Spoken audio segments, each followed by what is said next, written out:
Hi friends, ఎలా ఉన్నారండి? మీరందరూ? నేనైతే చాలా బాగున్నానండి. ఈ వీడియోలో వచ్చేసేసి నేను మీకు పోలి పాడ్యం రోజు నేను ఎలా చేసుకున్నాను అనేదండి. అలానే బ్యూటిఫుల్ రంగోలీ, ఇంకా వచ్చేసేసి కాకరకాయ ఫ్రై చూపించానండి. ఇక్కడ ముందుగా అయితే నేను ఇంటి ముందు ముగ్గు వేసుకుంటున్నాను, అదే మీతో షేర్ చేస్తున్నానండి. తర్వాత ఇది వచ్చేసేసి లాస్ట్ సోమవారం అండి, కార్తీక సోమవారం. నేను ఫస్ట్ సోమవారమే మీకు శివదేవుని వ్రతం స్టార్ట్ చేస్తానని చెప్పానండి. అయితే ఈసారి నాకు 5 సోమవారాలు ఉన్నాయని అయితే నాకు తెలియదండి, 4 ఉన్నాయి అనుకున్నాను అనమాట. అలానే ఫస్ట్ నేను స్టార్ట్ చేయలేకపోయాను, ఎందుకంటే మధ్యలో అడ్డొస్తుందని చెప్పి నేను స్టార్ట్ చేయలేదండి. సరే, ఫస్ట్ వారం రెండో వారం అయిపోయినాయి అనమాట. మూడో వారం తర్వాత నుంచి నేను స్టార్ట్ చేశానండి. స్టార్ట్ చేసినాక ఇంకా నేను 2 వారాలే కార్తీక మాసం, తర్వాత మామూలు కార్తీక మాసం వెళ్ళినాక చేసుకోవాలనుకున్నాను. కానీ తర్వాత 5వ సోమవారం కూడా లాస్ట్ సోమవారం వచ్చిందండి. ఇంకా ఆ రోజుతో నా వ్రతం అయిపోయిందనమాట. అంటే మొత్తానికి కార్తీక మాసంలోనే నా వ్రతం పూర్తయిందండి ఈసారి కూడా. అయితే తర్వాత పాడ్యమి రోజు ఇంకా మనం నీటిలో దీపాలు వదులుతాం కదా, అది ఎలా చేసుకున్నాను అనేది మీకు షేర్ చేశానండి. అయితే పోలీస్ వర్గం చిన్న కథ చెప్తానండి, అందరికీ తెలుసు, కాకపోతే నేను కొంచెం చెప్తాను అనమాట. పోలీస్ వర్గం రోజు, లాస్ట్ కార్తీక మాసం రోజు మనం ఎందుకు దీపాలు వెలిగించాలనేది అనేది నాకు తెలిసింది, అమ్మ వాళ్ళు చెప్పింది నేను మీకు చెప్తున్నానండి. పోలి అనే ఆవిడంట ఒక అత్తగారింట్లో ఆవిడ ఉంటుందంటండి. కాకపోతే ఆమె పేద కుటుంబం నుంచి వచ్చిందంట. అయితే ఆమె తోటికోళ్ళిద్దరు బాగా డబ్బున్న కుటుంబం నుంచి వచ్చారంట. ఇక అత్తను వాళ్ళిద్దరు కలిసి అన్ని పూజలు చేసుకుంటూ ఉంటారంటండి. తిను డబ్బు లేదు కాబట్టి ఇంకా అంటే వాళ్ళ అమ్మ వాళ్ళు పేదవాళ్ళు కాబట్టి తిన చేత అన్ని పనులన్నీ చేపించేవాళ్ళంటండి. ఇంట్లో పనులన్నీ తనే చేసేదంట. అలానే ఇంకా అత్త కోడళ్ళు కార్తీక మాసం అంతా గుడికి వెళ్ళి పూజలు చేసుకొని వచ్చేవాళ్ళంట. కానీ గుడికి తీసుకెళ్ళేది కాదంటండి.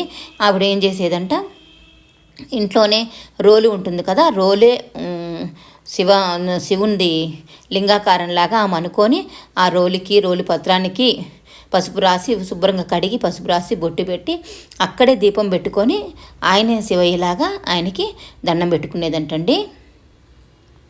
అలా మనము ఎవరైనా సరే మనం కుదరలేకపోతాము, ఒకసారి కుదరదు, లేదా అన్నీ ఉండి కూడా చేసుకోలేము, అట్లా ఉంటుంది ఒక్కొక్కళ్ళ పరిస్థితి అనమాట. అలా ఆవిడది కూడా అదే పరిస్థితి అండి. అయితే ఇంకా అత్త కోడళ్ళు వెళ్ళేవాళ్ళంట. అలానే కార్తీక మాసంలో ఇంకా లాస్ట్ రోజు కూడా ఇంకా ఆవిడ గుడికి వెళ్ళటానికి కానీ ఎక్కడికి వెళ్ళటానికి కుదిరేది కాదు. అట్లనే చేసుకునేది. అంటే ఇంకా లాస్ట్ రోజు కూడా ఇంకా అక్కడే ఆమె దీపం పెట్టుకొని ఇట్లా నీళ్లు అట్లా పెట్టుకొనేసి ఒక గిన్నెలో పెట్టుకొని అట్లా దీపం వదులుకుందంటండి. అప్పుడు ఆమె కోసం దేవుడు దగ్గర నుంచి ఒక విమానంలాగా వచ్చిందంటారు. వచ్చి ఇంకా ఆమెని ఆ రోజు విష్ణుమూర్తి సాన్నిధ్యానికి ఆ విమానం ద్వారా ఆమె వెళ్ళింది అని అంటారండి. అత్త కోడళ్ళు ఇద్దరు వచ్చేతలకి ఆమె విమానంలో వెళ్ళిపోతుందనమాట. అయితే ఇంకా వాళ్ళ అత్త కోడళ్ళు అడుగుతారు, మేము గుడికి వెళ్ళి ఇన్ని దీపాలు పెట్టి ఇన్ని పూజలు చేశాం కదా, మేము అలాంటిది మాకు రాకుండా ఇంట్లో ఉన్న ఈవిడకి ఇట్లాంటి భగవతి అవకాశం వచ్చింది, ఆయన సన్నిధికి చేరే అవకాశం ఎలా వచ్చింది అని అడుగుతారంటండి. అప్పుడు భగవంతుడు చెప్తాడు, ఆమె మనసు నిండా భగవంతుని భక్తి ఉంది. దేవుడు గుడికి వెళ్ళినా, ఇంట్లో ఉన్నా, ఎక్కడ ఉన్నా కానీ మనసులో ఉన్న భక్తే ముఖ్యం అంటండి. అయితే వీలైతే అందరం వెళ్తాం, కానీ దేవుడి గుడికి వెళ్ళి మనం మనసు అక్కడ లేనిదే మనం గుడికి వెళ్ళినా వేస్టే అనిపిస్తుంది. కానీ ఎక్కడ ఉన్నా సరే మన మనసు భగవంతుడి దగ్గర ఉండాలంట. మనకి చెప్పే ఈ కథ సారాంశం ఏంటంటే అది ఇంట్లో చేస్తున్నామా, గుళ్ళో చేస్తున్నామా, పుణ్యక్షేత్రాలకు వెళ్తున్నామా, లేకపోతే బాగా ఖరీదైన అంటే బాగా ఖర్చు పెట్టి వ్రతాలు పూజలు అవన్నీ చేస్తున్నామా, ఇవన్నీ కాదంటండి. ఆయనకి ముఖ్యమైనది భక్తి. అంత ఒత్తేసి ఆమె కాటన్ బట్ట నుంచి తీసి 4 పోగులు తీసి అంత ఒత్తేసి అంత నూనెసి దీపం పెట్టిందంటండి. అట్లా చెప్తారు. కానీ ఏమి లేకపోయినా కానీ ఆమెకు ఆలోచన చేసి అంత దీపం పెట్టాలన్న ఆలోచన వచ్చి అందులోనే ఆమె చేకూర్చుకొని దీపం పెట్టిందంటండి. అలా మనకి భక్తి అనేది ఉంటే అది ఎట్లాగైనా మనం సాధించుకొని ఉన్న దాంతోనే మనం భగవంతుడికి పెట్టుకుంటామండి. అంత దీపం పెట్టి దండం పెట్టుకున్నా చాలు. అలానే ప్రతి సంవత్సరం పోలీసు వర్గానికి ఇట్లా మనకి ఇప్పుడు చెరువులు అవన్నీ బావులు లేవు కాబట్టి ఇక మనం ఇట్లా బేషన్లోనే నీళ్లు పోసుకొని ఇంకా పువ్వులు అది వేసి దానిలో పసుపు కుంకుమ వేసి దీపాలు వదులుతామండి. కాకపోతే అరటి తొప్పలతోనే వదలాలంట. అరటి తొప్పలు తెచ్చుకొని ప్రతి సంవత్సరం వదులుతాం అన్నమాట. అయితే మేము అరటి తొప్పల కోసం షాపు దగ్గరికి వెళ్ళామండి. అక్కడ వెళ్తే అక్కడ వాళ్ళు కూడా అడిగారనమాట, ఏందమ్మా అరటి తొప్పలు తీసుకెళ్తున్నారు, ఇక్కడ కాలువలు చెరువులు ఎక్కడ ఉన్నాయి, ఎక్కడ వదులుతారు అని అడిగారు పాపం. అయితే లేదండి ఇట్లా బేషన్లో నీళ్లు పోసుకొని ఇట్లా వదులుతాము అని చెప్పామన్నమాట.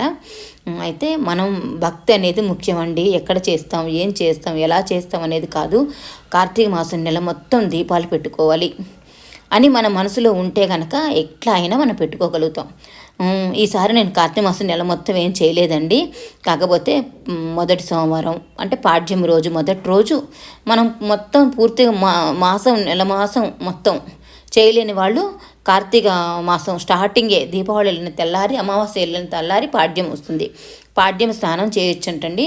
అలానే పౌర్ణమి రోజు స్నానం, అలానే పోలీస్ వర్గం రోజు స్నానం, ఈ 3 స్నానం చేస్తే మొత్తం కార్తీక మాసం స్నానం చేసినంత ఫలితం వస్తుందంటండి. అలా ఎవరంటే కుదరని వాళ్ళు, చేయలేని వాళ్ళు, అలాంటి వాళ్ళకి చెప్తున్నాను అనమాట. మాసం మొత్తం చేయలేకపోయినా ఈ 3 రోజులు చేసినా కానీ అంతటి ఫలం ఉంటుందంటండి. అలానే ఇంకా లాస్ట్ సోమవారం నేను దేవుడికి పూజ చేసుకున్నానండి. ఇంకా ఈ వారం కూడా ఇంకా సోమవార వ్రతం అయిపోయిందనమాట.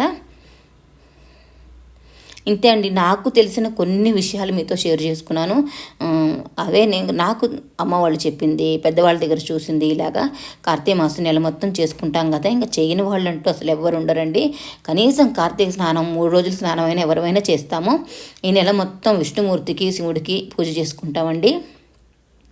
ఈ నెల మొత్తం భక్తితోనే మనకి సాగుతుందన్నమాట. అయ్యప్ప స్వాములు కానీ కార్తీక మాసం గుళ్ళకి వెళ్తే గుళ్ళ నిండా జనాలేనండి. అయితే ఈ మాసంలో నేను ఒక్కరోజు కూడా నేను గుడికి వెళ్ళలేకపోయాను. ప్రతి సంవత్సరం వెళ్ళేదాన్ని, కానీ ఈసారి ఫస్ట్ టైం నేను కార్తీక మాసంలో గుడికి వెళ్ళలేకపోయానండి. అలానే లాస్ట్ రోజు ఇలానే దీపాలు అయితే వదిలిపెట్టానండి. ఇంట్లోనే మనం ఇలా చేసుకుంటే సరిపోతుందండి. అమ్మ వాళ్ళైతే చెరువులకి వెళ్ళి చేసుకునేవాళ్ళు, ఇప్పుడు మనకు అవకాశం లేదు. తర్వాత వచ్చేసేసి కాకరకాయ పుట్నాల పొడితో ఎట్లా చేసుకోవాలో చూపిస్తున్నానండి. చాలా సింపుల్గా చేసుకోవచ్చు. ముందుగా అయితే నేను పైన చెక్కు అయితే తీస్తున్నానండి. ఇలా చెక్కు తీస్తే మనకు కొంచెం చేదు అనేది లేకుండా ఉంటుంది. అలానే ఇంకా అన్ని కాకరకాయలు పైన చెక్కు తీసుకొని శుభ్రంగా కడిగేసుకొని తర్వాత ఇలా రౌండ్గా కట్ చేసుకున్నానండి. అయితే నాకు కొన్ని లేతవని తెచ్చుకున్నాను, కానీ ముదిరినట్టు అయినాయి అనమాట. దానిలో ఇత్తులు ఉంటే కనుక తీసేయాలండి. ఆ ఇత్తులన్నీ తీసేసారనమాట. ఇంకా 2 అయితే కాయలు పండిపోయినాయి అనమాట. 1/2 కేజీ తీసుకొచ్చాను, 2 కాయలు పండిపోయినాయి. అవి తీసేసి మిగిలినవి అయితే కట్ చేసుకున్నానండి.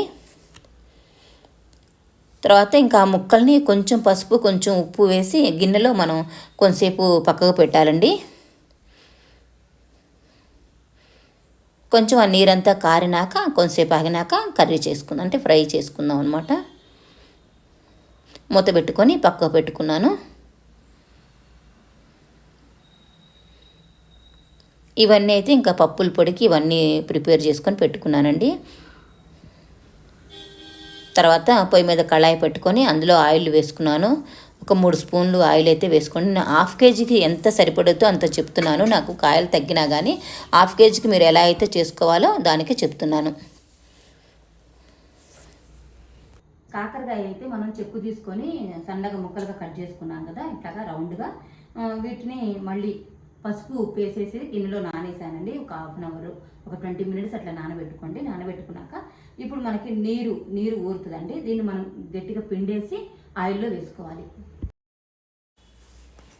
కాకరకాయలో పుట్నాల పొడి వేసుకుంటే చాలా బాగుంటుందండి. అందుకని నేను మీకు చూపిస్తున్నాను. పైగా సింపుల్గా అయిపోతుంది. మనం అంచుకి నంచుకోవడానికి చాలా బాగుంటుంది. అయితే కారం 1 స్పూన్ తీసుకున్నాను, సాల్ట్ 1 స్పూన్ తీసుకున్నానండి, పుట్నాలు 2 స్పూన్లు తీసుకున్నాను, అలానే జీలకర్ర 1/2 స్పూన్ తీసుకున్నాను, మినపప్పు 1/2 స్పూన్ తీసుకున్నాను, పచ్చిపప్పు కూడా 1/2 స్పూన్ తీసుకున్నానండి. తర్వాత కొన్ని ఎల్లిపాయలు తీసుకొని మొత్తం మిక్సీ పట్టుకోవాలన్నమాట. మిక్సీ పట్టుకొని పౌడర్ లాగా చేసుకోవాలి. ఇక్కడైతే ఆయిల్ వేడైంది కదా, దానిలో ఈ కాకరకాయ అంతా పిండి వేస్తున్నాను. ఈ ఆయిల్లో కాకరకాయ బాగా మగ్గనివ్వాలండి, మాడనివ్వద్దు. మాడితే కనుక టేస్ట్ మొత్తం బాగుండదు అసలు. మాడకుండా సన్న మంట మీద బాగా దోరగా వేయించుకోవాలి.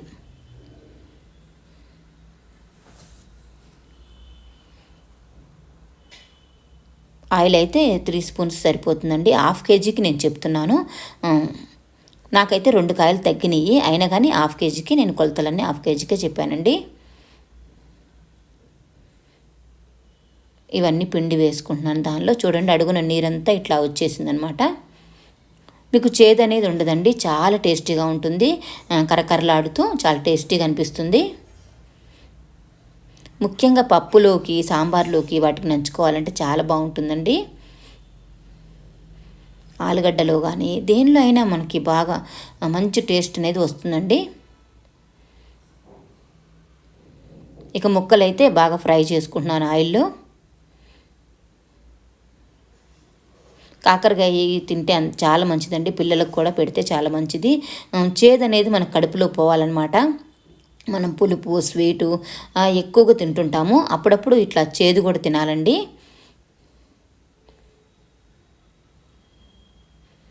ఇంక ఇలా అయితే వేయించుకుంటున్నాను అనమాట. కాకరకాయ మధ్య లోపల మనం పప్పుల పొడి కొట్టుకుందామండి. పుట్నాలు, జీలకర్ర, పచ్చిపప్పు, కొంచెం మినప్పప్పు ఇవన్నీ వేసాను కదా, కారం, ఉప్పు, ఎల్లిపాయ వేసాను కదా, అవన్నీ మనం మిక్సీ పట్టుకుందాం.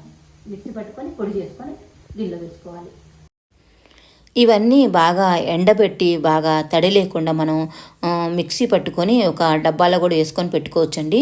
ఇట్లా వేసుకొని పెట్టుకుంటే మనం ఎప్పుడైనా ఇట్లా ఫ్రైలు చేసుకున్నప్పుడు దబాలను మనం ఆ పొడి తీసుకొని వాటిల్లో వేసుకోవచ్చు అనమాట. ఇట్లా ఆయిల్లో వేయించుకొని కొంచెం పొడి వేసుకుంటే చాలా టేస్టీగా ఉంటుందండి. నిన్న పొట్లకాయ చూపించాను, పొట్లకాయ కానీ కాకరకాయ కానీ ఇలాంటివి ఈ పొడి వేసుకుంటే చాలా బాగుంటుంది. చిక్కుడుకాయ కానీ గోరుచిక్కుడుకాయ అండి, వాటిల్లో కూడా ఈ పొడి వేస్తాం అనమాట. ఇవన్నీ చాలా బాగుంటాయి, రైస్లో కలుపుకోవటానికి కూడా చాలా బాగా వస్తుందండి. ఇక్కడైతే ఇంకా అన్ని పొడి చేసుకున్నాను అనమాట. కాకరకాయలో హెల్త్ బెనిఫిట్స్ చాలా ఉన్నాయండి, హెల్త్కి చాలా మంచిది. ముఖ్యంగా డయాబెటీస్ ఉన్న వాళ్ళకైతే చాలా మంచిదండి. చేదు అనేది మన కడుపులో పోవాలి కాబట్టి కాకరకాయ తినటం వల్ల మనకి దానిలో ఫైబర్ ఉంటుంది, మన జీర్ణశక్తికి బాగుంటుంది, అలానే మన కడుపులో ఉన్న వ్యర్థం కూడా పోతుందన్నమాట. అలానే కాకరకాయ తింటే చాలా మంచిదండి. సింపుల్గా చేసుకోవచ్చు ఇది. సాంబార్లో కానీ పప్పులో కానీ ఇట్లా వేటిల్లో అయినా మనం అంచుకి చాలా బాగుంటుందండి. అంటే డైరెక్ట్గా అన్నంలో కూడా వేసుకున్నా కూడా వేసుకోవచ్చు. కొంచెం ఇది వేసుకొని కొంచెం నెయ్యి వేసుకుంటే చాలా టేస్టీగా ఉంటుందండి.